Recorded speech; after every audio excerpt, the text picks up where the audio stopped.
রাগের ভেতরে থেকে যায়। ভক্তি নিয়ে যদি কেউ ভগবানকে একবার ডাকার মতো ডাকতে পারে, ভগবান আনন্দে থাকতে পারে না।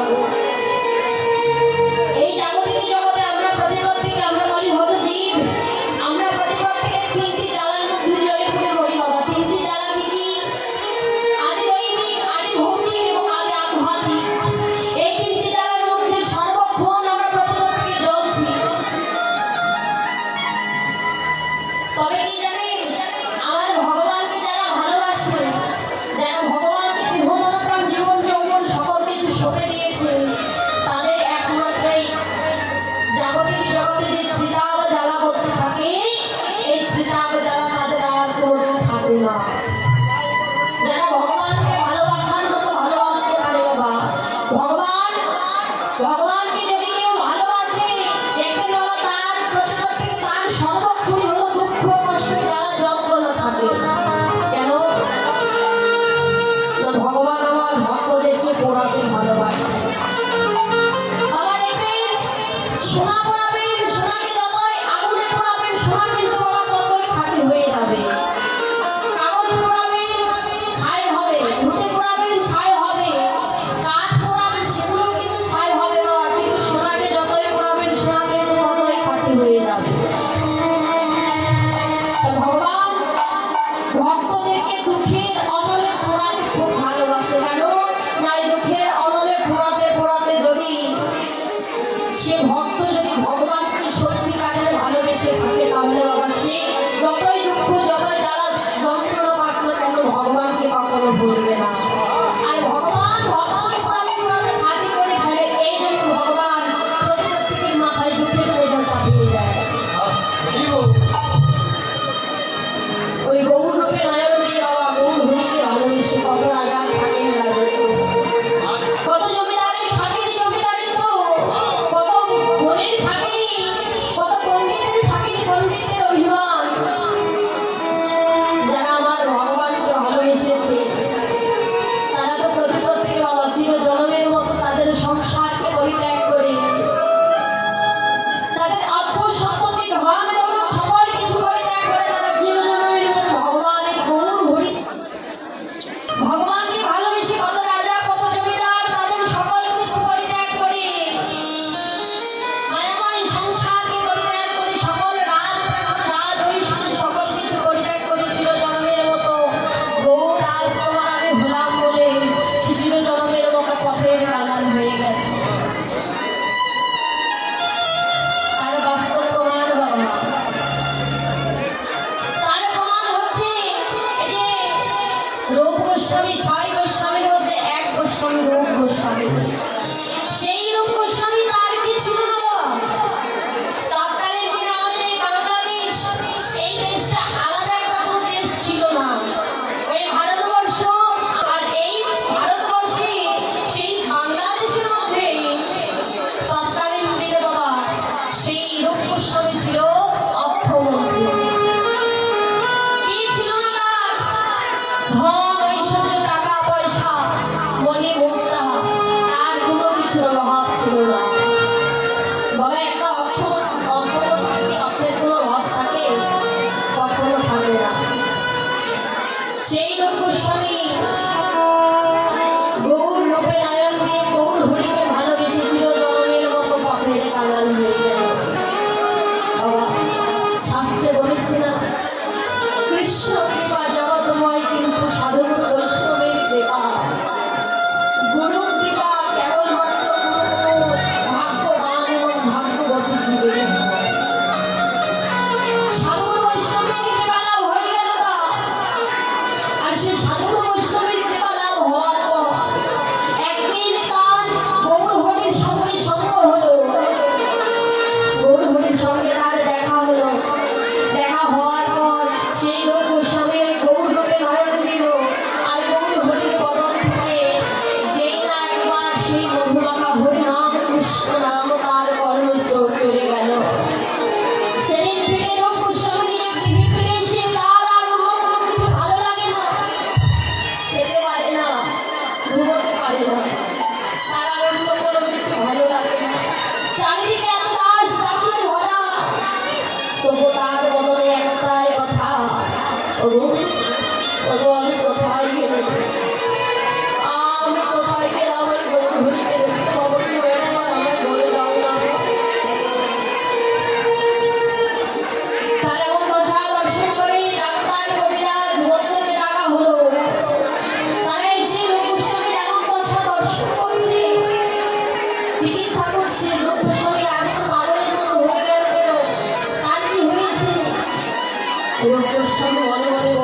দিন যায় যতদিন যায় যতদিন যায় ততই যেন রূপ গোস্বামী পাগলের মতো হয়ে যায়। এমন করতে করতে বাবা রূপ গোস্বামীর সংসার থেকে ওই তার ধন সম্পদ তার সেই সংসার মায়াটাকে পরিত্যাগ করে রূপ গোস্বামী এবার পথে এসেছে। পথে এসে পথের ধারে ধারে ঘুরে ঘুরে বেড়া, যাকে দর্শন করে তাকে ছুটে গিয়ে দেবী বলে,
ওই সমস্ত তাকে ভালো লাগে না গো।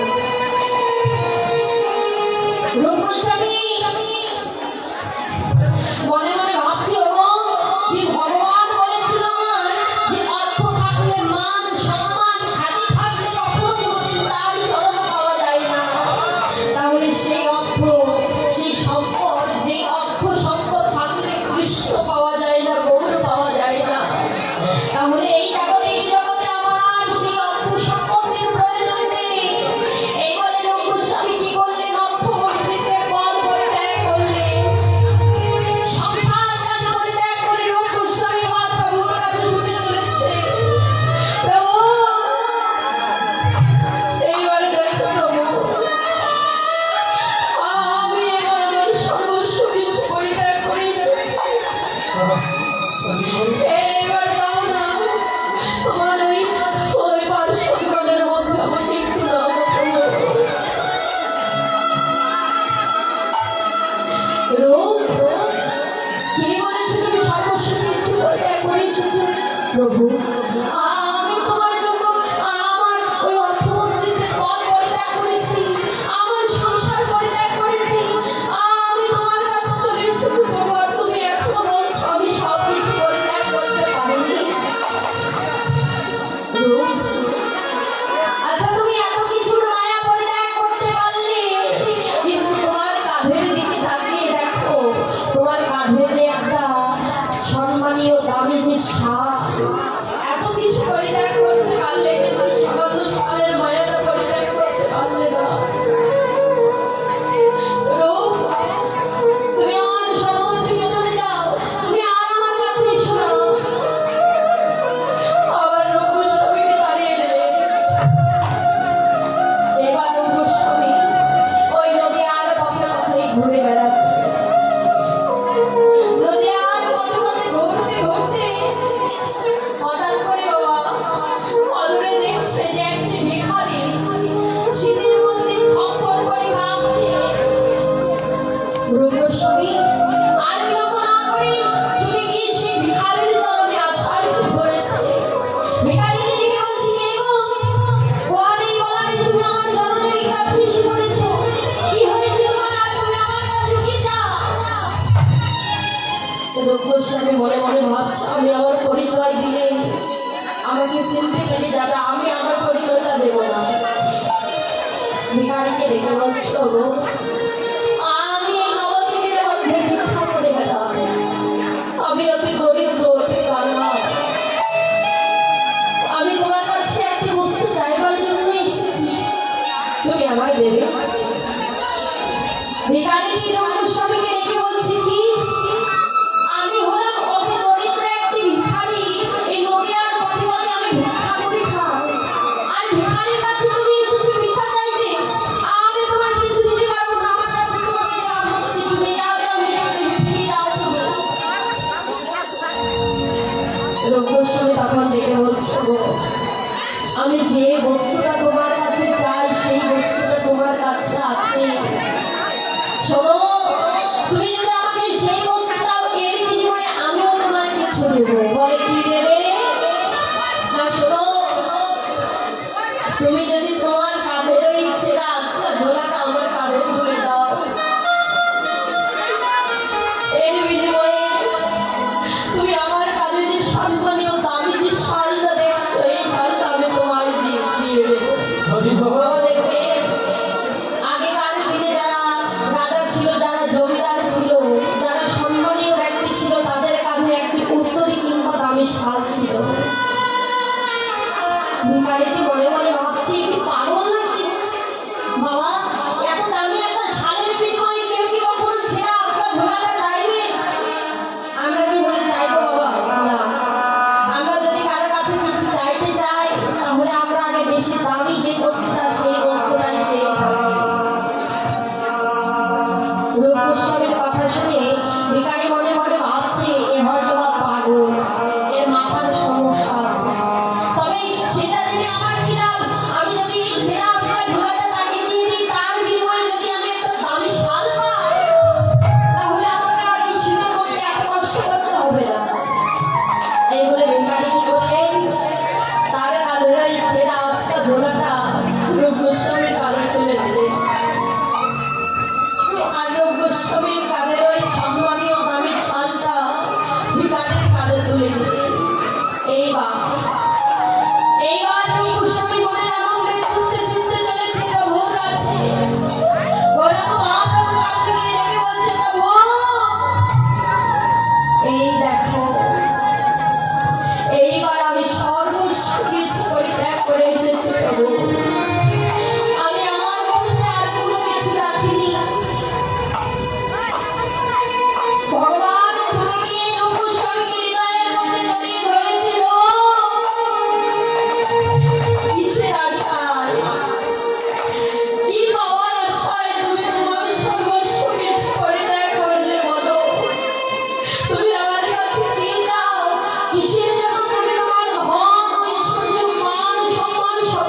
প্রভু, আমি তোমার কাছে কি চাই জানো? ভগবান বলছিল, বলো তুমি আমার কাছে কি চাও? তুমি আমার কাছে যা চাইবে আমি কথা দিলাম তোমায় তাই দেবো। রূপ গোস্বামী তখন ভগবানকে রেখে বলছে, তোমার চরণে শুধু আমার একটাই বিনতি, একটাই চাওয়া, একটাই পাওয়া। কি জানো প্রভু? প্রভু তোমার সঙ্গ ছাড়া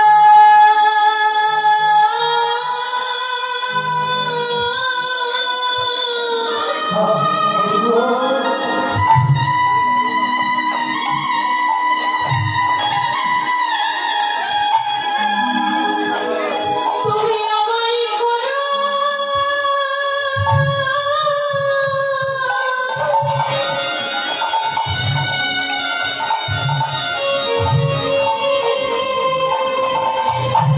তুমি আমায় করো না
সঙ্গ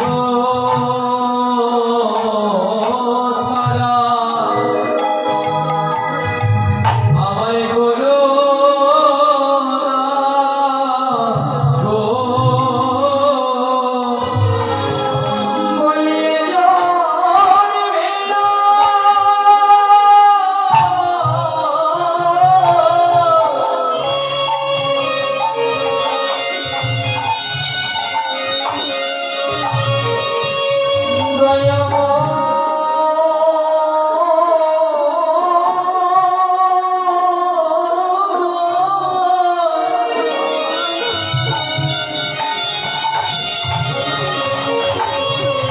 বলিয়ে জন্মে না।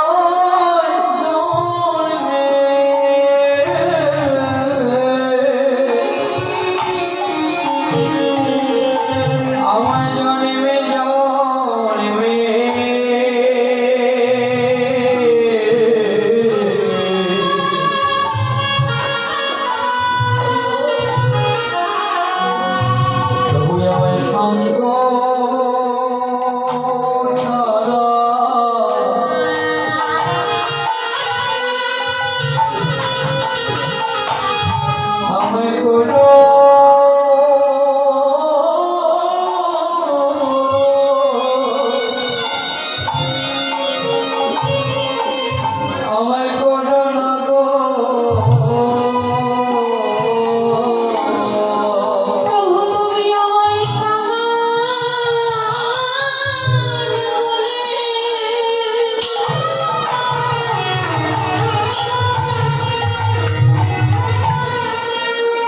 তুমি আমায় ফেলে দিও না।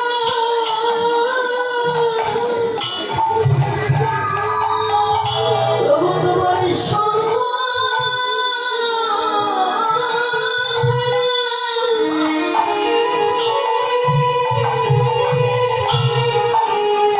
তুমি আমায় করো তুমি আমায় করো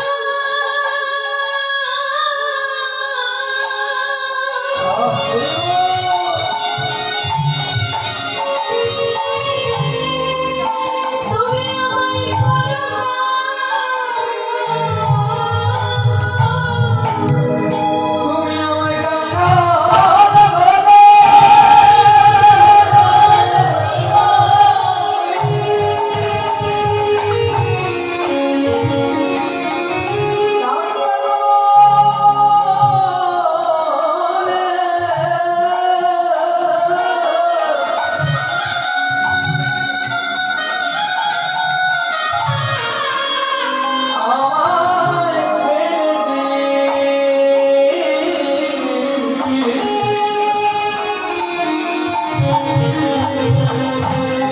আমায় ফেলে দিও না।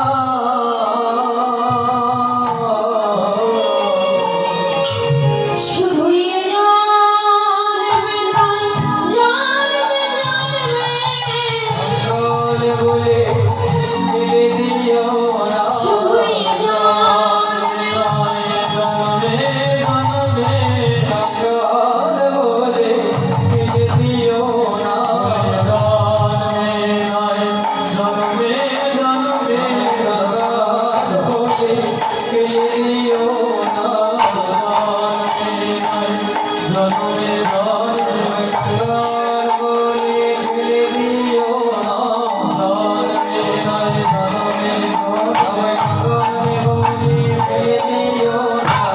জনমে জনমে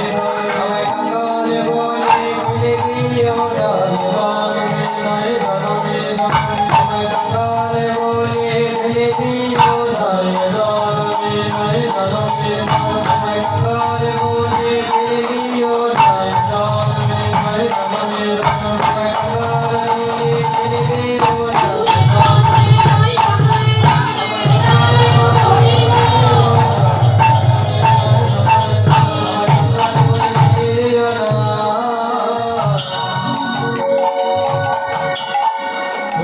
সঙ্গ সাজা করো না গো।